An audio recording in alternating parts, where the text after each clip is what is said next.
এখন আমি কোথায় যাব মোড়ল মশাই? উনিও তো বাড়িতে নেই। দয়া করে আর কটা দিন আমাদের সময় দিন। না না, তোমাদের আর সময় দেওয়া যাবে না। আমি সেই জ্যৈষ্ঠ মাসে তোমার স্বামীর কাছ থেকে এই বাড়িটি কিনেছি। আজকে যাব কালকে যাব বলে 5 মাস হয়ে গেছে। এবার তোমাদের বাড়ি ছাড়তেই হবে। ও ওর এক বন্ধুর কাছ থেকে কিছু টাকা আনতে গেছে, ফিরতে ফিরতে ও বেলা হবে। তখন হয় আপনার টাকা আমরা ফেরত দিয়ে দেব, না হলে বাড়ি দিয়ে বিদায় হব। না না, আমি আর এক মুহূর্ত সময় দেব না। তুমি এখান থেকে বিদে হবে, না হলে ঘাড় ধরে বিদে করব।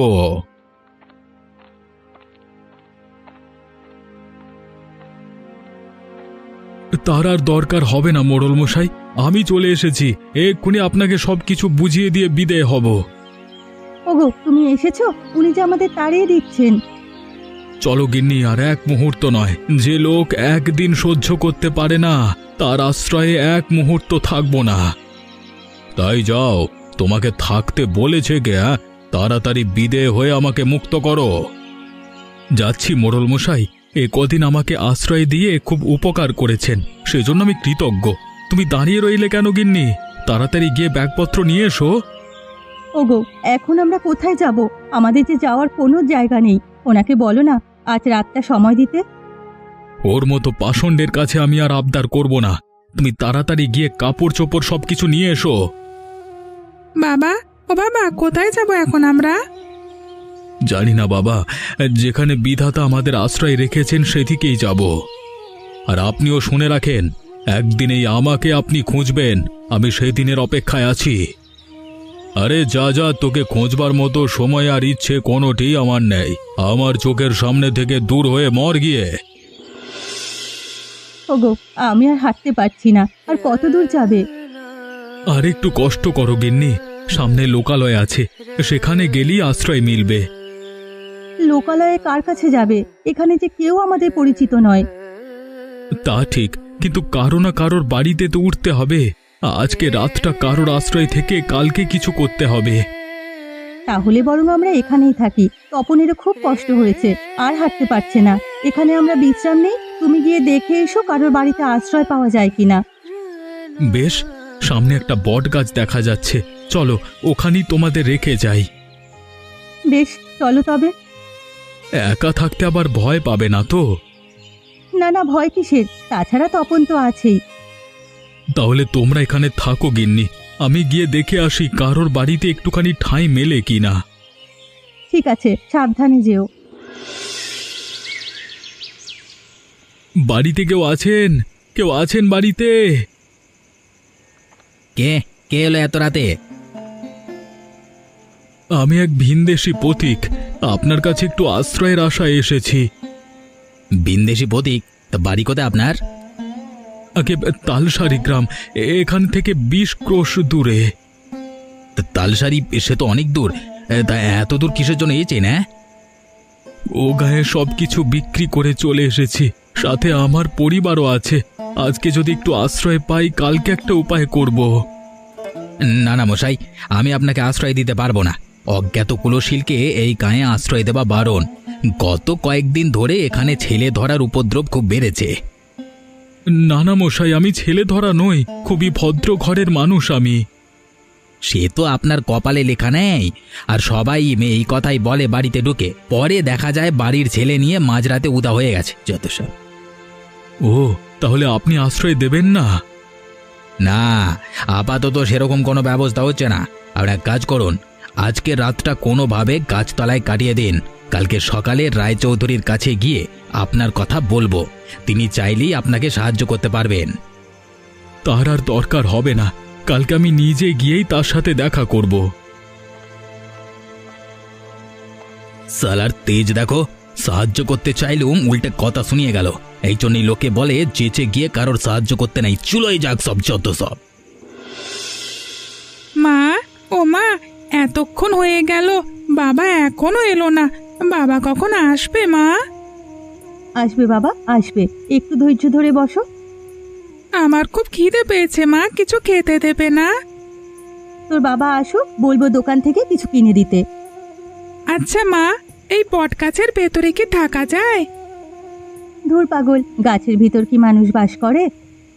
হ্যাঁ মা, দেখো গাছটার ভেতরে কত বড় একটা কুটুরি। আরে তাই তো, এমন কুঠুরি তো কোনো গাছে দেখিনি। চলো মা, ভেতরে গিয়ে দেখে আসি। না বাবা না, এখন গিয়ে দরকার নেই, তোর বাবা আগে আসুক তারপর দেখব।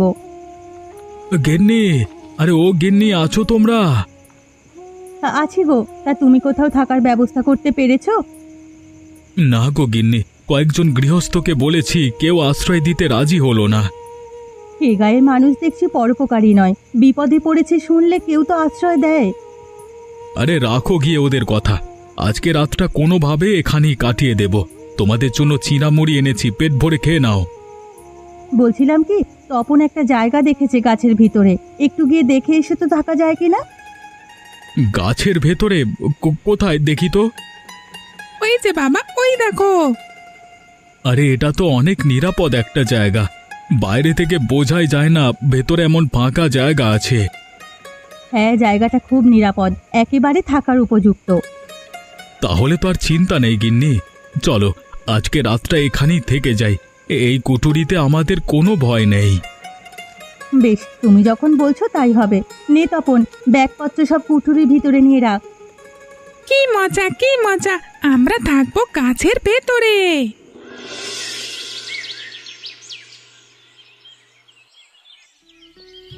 কটা মুড়ি খেয়ে কিছু একটা ব্যবস্থা করো। এভাবে আর কতদিন? একটা মাথা গোজবার জায়গার তো ব্যবস্থা করতে হবে। হ্যাঁ গিন্নি, ব্যবস্থা একটা হয়ে যাবে। এই জায়গাটা আমার পছন্দ হয়েছে, এটা নাকি সরকারি জায়গা, এখানে চৌধুরীরাই ভোগ করছে। ওদের বলে দেখি এখানে একটা ঘর তোলা যায় কিনা। হ্যাঁ গো, জায়গাটা খুবই সুন্দর, তুমি রায়চৌধুরীদের বলে দেখো এই গাছের নিচে একটা ঘর বানানো যায় কিনা।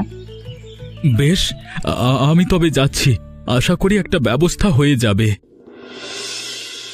তুমি বলতে চাচ্ছ তোমাদের গায়ের মোড়ল তোমাকে তাড়িয়ে দিয়েছে, তাই তো? আগে চৌধুরী মশাই, ওনার কাছে আমার বাড়িঘর বন্ধক রেখে ছেলের চিকিৎসা করিয়েছিলাম, যথাসময়ে টাকা ফেরত দিতে পারিনি, তাই আমার সব কিছু নিয়ে নিয়েছে। তা ঠিকই আছে, বন্ধকে টাকা দিতে না পারলে তো নেবেই। তা বাবা, আমার কাছে এসেছো কেন? আমি কিন্তু নতুন কিছু বন্ধক দিয়ে টাকা করে দিতে পারবো না। না না চৌধুরী মশাই, আপনার কাছে সেজন্য আসিনি। আমার কিছু কি আছে যে বন্ধক রাখবো? আমি এসেছি এ গায়ে বাস করবার অনুমতি নিতে। এই গায়ে বাসের জন্য অনুমতি লাগবে কেন? নতুন একটা বাড়ি দেখে উঠে পড়ো না। সেই বাড়িই তো পাচ্ছি না, আর হাতে টাকা করিও তেমন নেই, তাই ভাবছিলাম ওই বটগাছটার নিচে আপাতত একটা কুঁড়ে ঘর বানিয়ে থাকতে। বটগাছ বলতে গায়ের পাশে যে বুড়ো বটগাছটির কথা সেটা বলছো? ওখানে থাকে কে? হ্যাঁ, জিন ভূত আড্ডাখানা? সে নিয়ে আপনি চিন্তা করবেন না, দেখবেন কদিনের মধ্যে সব পরিষ্কার পরিচ্ছন্ন করে একেবারে হাট বানিয়ে ফেলবো। ঠিক আছে, যাও তবে, গিয়ে সব কাজ শুরু করো। চৌধুরী মশাই, হঠাৎ করে এদিকে? এসেছি আপনার জমির খাজনাটা দিতে। তা ওই লোক এসেছিল কেন? বিন্দেশি মানুষ গায়ের শেষের বটগাছের নিচে বাস করতে চায়, আমি অনুমতি দিয়ে দিলাম। আর জানোই তো, মানুষের দুঃখ কষ্ট আমি আবার সহ্য করতে পারি না। ও, অবশেষে তাহলে বটগাছটা বটগাছ তলায় গিয়ে ভিড়েছে। হ্যাঁ, আমার কাছে এসেছিল কালকে রাতে, আশ্রয় দেয়নি। ঘরে জায়গা দিলে কখন কি করে বসে বলা তো যায় না। ভালো করেছো উটকো লোককে আশ্রয় দিতে নেই। তা চা খাবে? চা আনতে বলি? হলে মন্দ হয় না, চা খেয়েই তবে আপনার খাজনার হিসেব দিই। বেশ বেশ, মিনু, এর চা দিয়ে যা তো। মা, ও মা, বাবা তো এখনো এলো না, বাবা আসবে কখন মা? আসবে বাবা, আসবে। চৌধুরী বাড়িতে গিয়েছে বাবা, তার সাথে পাকা কথা সেরে তারপরে আসবে। ওখানে কি এত কথা বলছে মা? শুনলি নে, আমরা এই বট গাছের নিচে ঘর তৈরি করব, রায়চৌধুরীর কাছে তাই অনুমতি নিচ্ছে। গিন্নি, আরে ও গিন্নি, আছো তোমরা? হ্যাঁ গো, তা বাস নিয়ে এসেছো? হ্যাঁ গিন্নি, চৌধুরী মশাই এখানে থাকবার অনুমতি দিয়েছে, তাই আর দেরি করিনি। জঙ্গল থেকে বাঁশ কেটে নিয়ে এসেছি, ঘোষ মশাইও বললেন কিছু খড় দেবেন। ভালো করেছো, তাতেই একটা ঘর হয়ে যাবে। এখন কিছু খেয়ে কাজ শুরু করে দাও, আমি কটা রুটি বানিয়েছি। এর মধ্যে রুটিও বানিয়ে ফেললে? আটা কোথায় পেলে? হাতে দুটো টাকা ছিল, তাই দিয়ে কিনে এনেছি। বেশ বেশ, তাহলে খেতে দাও, খেয়ে কাজ শুরু করি। গিন্নি, আর একটা খড়ের আঁটি দাও তো, এই জায়গাটা এখনো ফাঁকা আছে। আর তো আটি নেই গো, চাল ঢাকতে গিয়ে সব শেষ হয়ে গেছে। বেশ, আজকে তবে নেমে যাই, কালকে ঘোষ বাড়ি থেকে আঁটি এনে এখানে দিয়ে দেব। হ্যাঁ গো, ঘরদোর তো সব হলো, এবার কটা খাবারের আয়োজন করতে হবে। তা করো, আমার খুব খিদে পেয়েছে। কিন্তু ঘরে তো কিচ্ছু নেই, কি দিয়ে রান্না করব। দাঁড়াও, আমি এক্ষুনি দোকান থেকে চাল ডাল কিনে আনছি, এর আগে একটু স্নান করে নি। আচ্ছা শোনো, হাতে তো কেবল কটা টাকা আছে, এই দিয়ে কাল অবধি যেতে পারবো, তারপর কি করবে কিছু ভেবেছো? না গিন্নি, এখনো কিছু ভাবিনি। আমি একটা বুদ্ধি বের করেছি, যদি সে মতো কাজ করো অল্প দিনেই আমরা বড়লোক হয়ে যাব। কি বুদ্ধি গিন্নি? আজ সারাদিন দেখেছি এদিক দিয়ে অনেক মানুষ হাটে যায়। হ্যাঁ, এখান থেকে পাহাড়তলি হাট 10 ক্রোশ দূরে, সেখানেই সবাই যাচ্ছে। এত দূরে যেতে আসতে সবার খুব কষ্ট হয়ে যায়, সেই জন্য এই বটগাছের তলে বসে জিরিয়ে নেয়। এখানে যদি একটা ছোট্ট হোটেল খোলা যায় তবে অনেক ভালো হবে। কথাটা মন্দ বলনি গিন্নি, প্রতিদিন কিছু জল খাবারের আয়োজন করলে মানুষের খাওয়ানো যাবে, আর আমাদের হাতেও দুটো কাঁচা টাকা আসবে। তাহলে আজই তুমি হাট থেকে কিছু সওদা কিনে আনো, কাল সকাল থেকে আমি রান্নার আয়োজন করব, দেখি এ কাজে ভাগ্য ফেরে কিনা। বেশ বেশ, তাহলে আমি এক্ষুনি যাচ্ছি, আগে স্নানটা করে নি। ও বাবা, আমিও যাব তোমার সাথে। আয় আয়, তাড়াতাড়ি আয়, আমার হাতে একদম সময় নেই। এত এত মানুষ আসছে হোটেলে, আর এদিকে একটা লোক নেই। এ ভোলা আর বাবলু, এক্ষুনি এদিকে আয়। আমায় ডেকেছো কাকু? হ্যাঁ, ওই উত্তরের টেবিলটাতে খাবার দে, কতক্ষণ ধরে ওনারা এসে বসে আছেন। হ্যাঁ, আর তোদের গিন্নিমাকে গিয়ে বল তাড়াতাড়ি ভাত চড়াতে, আজকে লোক অনেক হবে। যাচ্ছি। ও গিন্নিমা, তাড়াতাড়ি ভাত চড়াও।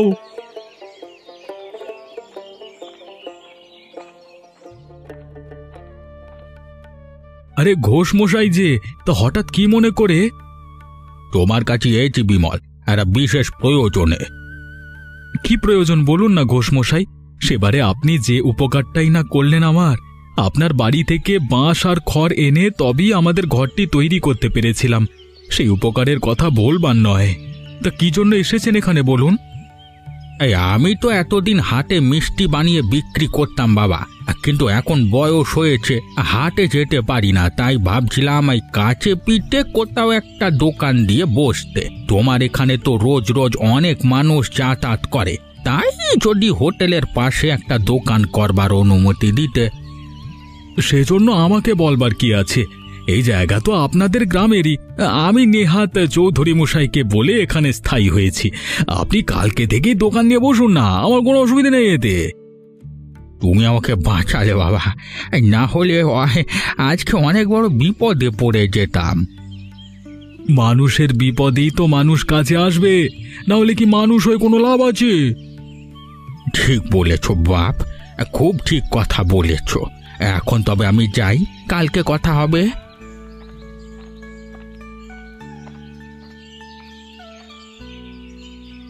হ্যাঁ গো, উনি এসেছিলেন কেন?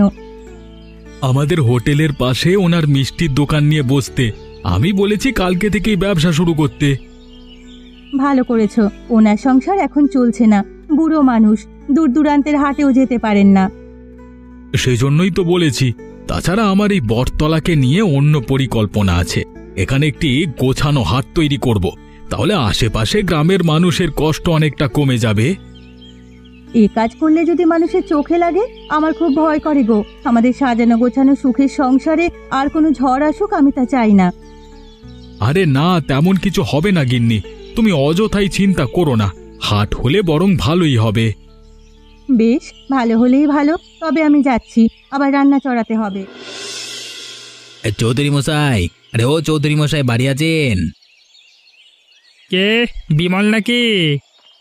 আগে না, আমি মানিক। ও মানিক, এসো। তা হঠাৎ করে কি মনে করে? আগে এসেছি বিমলের বিষয়ে কথা বলতে। কি কথা হে? শুনলাম ও বটতলায় ব্যবসা করে বড়লোক বনে গেছে। সেই জন্যই তো আপনার কাছে এসেছি কর্তা। পরদেশের একটা লোক আমাদের গাঁয়ে এসে এত ধনী হয়ে গেল, তা তো মানা যাচ্ছে না। সে কি আমি মানতে পারছি, কিন্তু কি করব বলো? আমাদের কি করবার আছে? যার ব্যবসা সে করছে। আমাদের অনেক কিছু করবার আছে চৌধুরী মশাই। শুনেছি জায়গাটা তো আপনার, তাই যদি ওখান থেকে ওকে তাড়ানো যায় তবেই কাজ হয়ে যাবে। এতে আমার লাভ? আরে এখনো লাভটা বুঝতে পারিনি। বিমলের ওই বটতলায় এখন রোজ হাট বসে, ওকে অপসারণ করলে সেই হাটের সব খাজনার টাকা আপনার হাতে আসবে।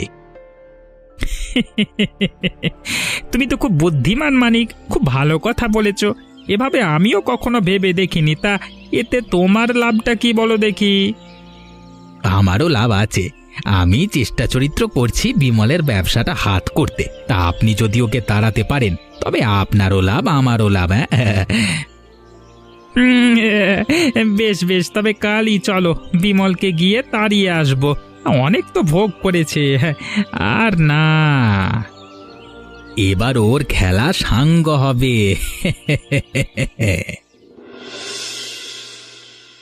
গিন্নি, আরে ও গিন্নি, ঘরে আছো?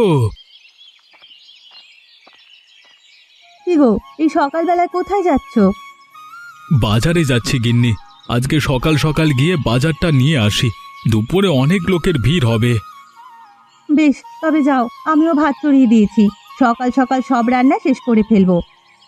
আচ্ছা গিন্নি, তুমি ভাত আর ডাল রান্না করে রেখো, আর গুণী ময়রা আসলে পূর্বের ঘরটা দেখিয়ে দিও। আপাতত ও এখানে বসুক। ঠিক আছে, আমি ঘরটি খুলে দেবো খন। বেশ, তবে আমি গেলাম। যাক, ও বাজারে চলে গেছে, আমি হাতের কাজগুলো সেরে ফেলি। কেউ আছেন? কেউ আছেন বাড়িতে?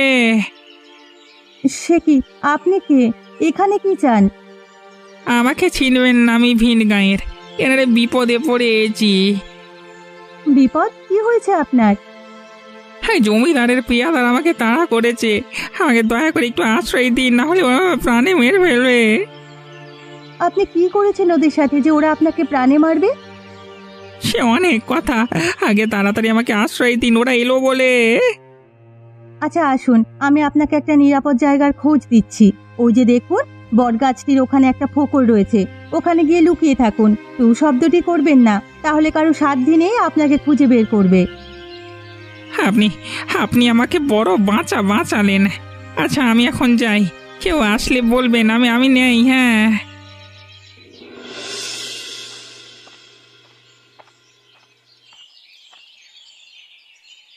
বিমল, আরে ও বিমল, আছো দেখছি তুমি, তোমার কাছেই এলাম। হঠাৎ আমার কাছে কি মনে করে চৌধুরী মশাই? চৌধুরী মশাই একটা গুরুত্বপূর্ণ কথা বলতে এসেছে। তোমার এই বাড়িটা ছেড়ে দিতে হবে। বাড়ি ছেড়ে দেব? সে কি কথা? আপনি না এই বাড়িতে আমাকে থাকতে দিয়েছেন। থাকতে দিয়েছি, কিন্তু সারা জীবনের জন্য দিইনি। এতদিন তো তুমি ভোগ করলে, এখন আমার জায়গা আমাকে ফিরিয়ে দাও।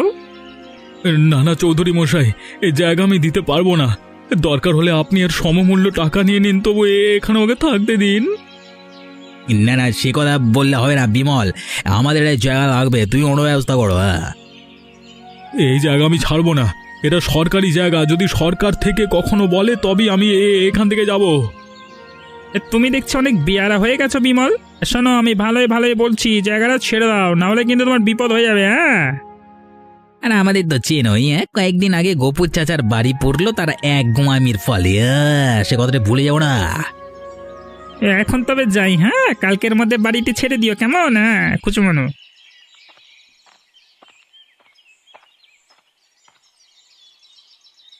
হ্যাঁ গো, রায়চৌধুরী কেন এসেছিল?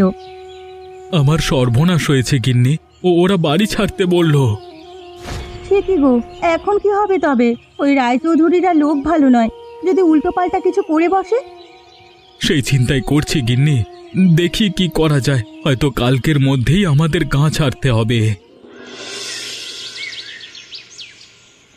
সন্ধে হয়ে গেল, এখনো কোনো পাইপ পেওয়াদা তো কিচ্ছু এলো না। তাহলে মনে হয় ওরা আর আজ আসবে না। যাই, লোকটাকে ডেকে দেই, একটু পরেই অন্ধকার নেমে আসবে। রাতের অন্ধকারে তিনি গা থেকে পালিয়ে যেতে পারবেন। এই যে, আপনি শুনছেন? তাড়াতাড়ি বেরিয়ে আসুন। কি হয়েছে? জমিদারের পাই খেয়েছে নাকি? না না, ওরা আসেনি। এদিকে সন্ধেও হয়ে এসেছে, আপনি এখন চলে যেতে পারবেন, আপনাকে কেউ দেখবে না। হ্যাঁ হ্যাঁ, আমাকে এক্ষুনি জঙ্গলে যেতে হবে, এখানে থাকা মানে বিপদ। সে কি, জঙ্গলে কেন? ও, আমার পরিচয়টা আপনাকে দেওয়া হয়নি। আমি রামলাল ডাকাত, লোকে আমাকে বলে উপকারী ডাকাত। এই গায়ে এসেছিলাম এক কৃষকের উপকার করতে, কিন্তু কৃষক সেজে খোদ জমিদার যে আমাকে ধরতে চাইবে তা বুঝতে পারিনি। হ্যাঁ হ্যাঁ, আমি আপনার কথা শুনেছি। আপনি গরিবের উপকার করেন আর ধনী মহাজনদের শাস্তি দেন। সবাই আপনাকে কথায় কথায় ধন্য করে। নিজের সাধ্য মতো সবার উপকার করতে চেষ্টা করি। আজকে আপনি জমিদারের পেয়াদার হাত থেকে আমার জীবন বাঁচিয়েছেন, বলুন আপনার কি উপকার করব? আমাদের বাড়িঘর ছাড়ার জন্য রায়চৌধুরী হুকুম দিয়েছেন। সে আমাদের ব্যবসা নিজে করে নিতে চায়। দয়া করে ওর হাত থেকে আমাদের রক্ষা করুন, তাহলে আপনার প্রতি আমি আজীবন কৃতজ্ঞ থাকব। বেশ তো, আজই রায়চৌধুরীকে আমি উত্তরের জঙ্গলে নিয়ে যাব। ও আর কোনোদিন আপনাদের বিরক্ত করবে না। তা করলে আমাদের খুব ভালো হয়। আমরা চাই উনি আমাদের সুখের সংসারে কাল না ডেকে আনুক। বেশ, তাই হবে। আর একটা কথা, যদি কোনো সাহায্য লাগে তবে উত্তরের জঙ্গলে যাবেন। সেখানে গিয়ে 7 বার এই শঙ্খে ফু দিলেই আমি আসব। বেশ বেশ, এরপর থেকে কোনো প্রয়োজনে আপনার কাছেই যাব। আমি এখন তবে আসি। রায়চৌধুরীকে নিয়ে কোনো ভয় পাবেন না। কি, রামলাল ডাকাত এসেছিল আমাদের বাড়িতে? হ্যাঁ গো, সারাদিন ওই গাছের ফোকরে ছিল। যাওয়ার আগে বলে গেছে ওই রায়চৌধুরীকে শায়েস্তা করবে। আমাদের আর কোনো চিন্তা নেই গো। আমার ও কথা বিশ্বাস হচ্ছে না গিন্নি। ওই রায়চৌধুরী বড় শেয়ানা লোক, ওকে কিচ্ছু করতে পারবে না। বিমল, বিমল ঘরে আছো? কে, মানিক দাদা নাকি? হ্যাঁ ভাই, আমাকে তুমি বাঁচাও। কেন, কি হয়েছে আপনাদের? হ্যাঁ, রায় চৌধুরীকে একদল লোক ধরে নিয়ে গেছে, আমাকেও সাজিয়ে গেছে। বললো বললো আমরা তোমাদের বাড়ির দিকে চোখ তুলে প্রাণে মেরে ফেলো বললো। আমার বিশ্বাস, ওরা রামলাল ডাকাতের লোক। সে কি, এর মধ্যে চৌধুরী মশাইকে অপহরণ করেছে? হ্যাঁ ভাই, সেই জন্যই তোমার কাছে এলাম। আমরা তোমাদের কোনো কিছু তার লোভ করবো না। তোমরা তোমাদের মতো সুখে শান্তিতে সংসার করো। কেবল একটি আবদার, চৌধুরী মশাইকে ফিরিয়ে আনো। তোমরা ছাড়া ওই ডাকাত কারো কথা শুনবে না। সে কি, আমি কোত্থেকে আনবো? ডাকাত কোথায় তাকে নিয়ে গেছে কিছুই তো জানি না। আমি সব বলে দিচ্ছি। মানিকবাবু, আপনি বাড়ি যান। রায়চৌধুরী মশাই ঠিক সময়ে ফিরে আসবেন। আমরা তাকে নিয়ে আসব। আর আপনার কথার বরখেলাপ হলেই তো বুঝেছেন, এর চেয়ে বড় বিপদে পড়তে হবে আপনাকে। না না, আমি আর কোনো ভুল করব না। কখনো কারোর সুখে সংসার ভাঙতে যাব না। আজকে বুঝলাম বাপেরও বাপ আছে। যাক বাবা, এতদিনে তবে বুঝতে পেরেছেন। আপনারাও মনে রাখবেন, আর একজনের ক্ষতি করতে চাইলে রায়চৌধুরীর মতোই অবস্থা হবে। তাই সময় থাকতে সাবধান হন। তবে আমরা যাচ্ছি রায়চৌধুরীকে উদ্ধার করতে। এমন মজার মজার গল্প দেখতে আমাদের চ্যানেলকে সাবস্ক্রাইব করতে ভুলবেন না।